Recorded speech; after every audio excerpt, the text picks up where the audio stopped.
Lofi Poli Sci coming at you. Michael Pickering here, talking about our famous question: what's going on in the world today? And so much is going on. But first off, a little bit of a public service announcement for you and all you people living out in the New Orleans area. Yo, for real, it's gonna be scorching all week long. Take care of yourself out there. Hydrate, and even if you're gonna be all right, if you know any older people in your life or people with health conditions, check on them this week. See if they need anything, or just send them a little smiley face emoji. Let them know what's up. Let them know. All right. To the show. WTF in Russia, people. Like, oh my goodness. What happened? What's It's been so much of it. And you know what? We're going to talk about it tomorrow. I know you're probably like, oh, come on. No. There's so much out right now. We're going to talk about it tomorrow on a special episode of 100 Global News Stories. That's right. We're gonna talk about the entire news cycle tomorrow, but it'll be about this past weekend.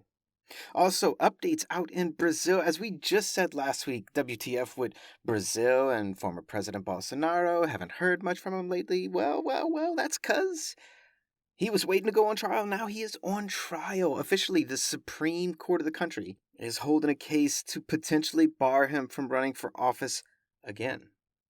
So eyes open on Brazil, people. Lots going on right now. And last week we also talked about the Sierra Leone elections out in Western Africa that took place. And we're still not sure who won.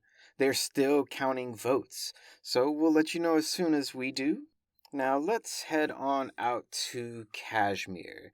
We've talked about Kashmir and Jammu before. A disputed region between Pakistan and India goes all the way back to the 1940s. Still a thing. And, now China's even trying to get them a piece of it as well, because of course they are.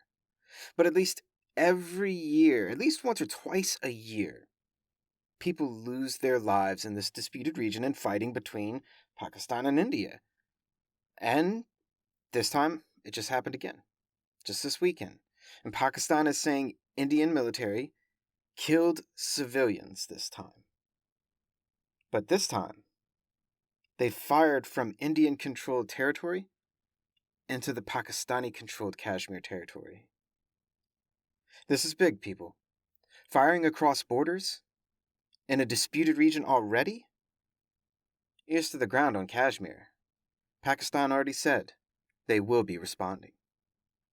Now let's head a little further east from Pakistan and India and take a stop in at Vietnam, who is a communist country, very friendly with China, also a communist country.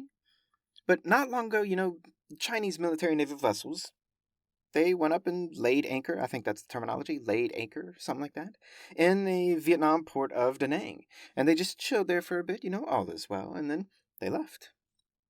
And now, a U.S. naval aircraft carrier is doing the same thing, the same port. And just recently, Japanese naval vessels, same thing, same port.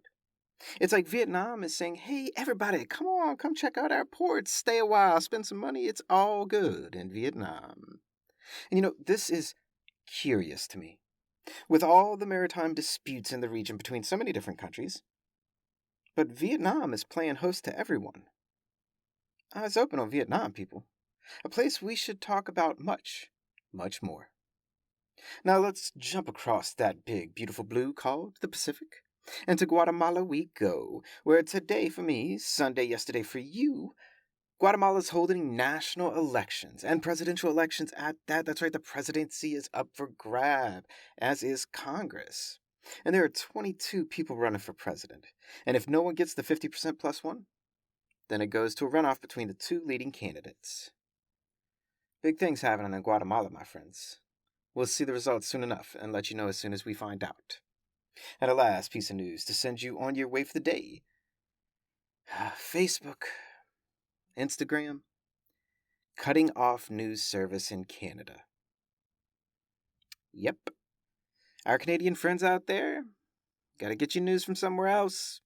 Because Instagram, Facebook, shutting it down. That's right. Because the Canadian Parliament enacted a law that says, hey, all you news aggregators out there, Google, Yahoo, y'all are included, you make money off of putting other people's news on your sites. And you use it to generate ad revenue because it generates clicks, and you show those clicks to different advertising companies. They say, okay, you have traffic. We will pay to put ads on your website because of other people's news that you're posting. Thus, Instagram, Facebook, Google, they literally make money from news companies that they don't pay. So the Canadian Parliament says, you know what? No. If you're going to post their content and make money off their content, you have to pay them a percentage of what you make from their content. Facebook and Instagram says, okay, I hear you. We'll just cut news completely from our service. I am so interested to see how this plays out. Eyes open on social media and news in Canada, people. I have a feeling this may not be the end of it. Eyes open on Canada.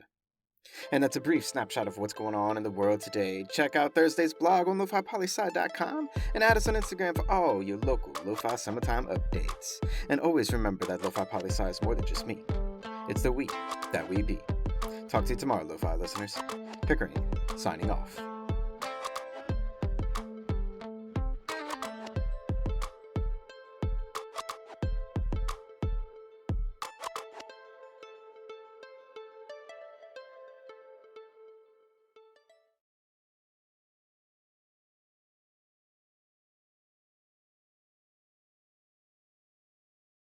I see. I bring it down like. I see. I bring it down like.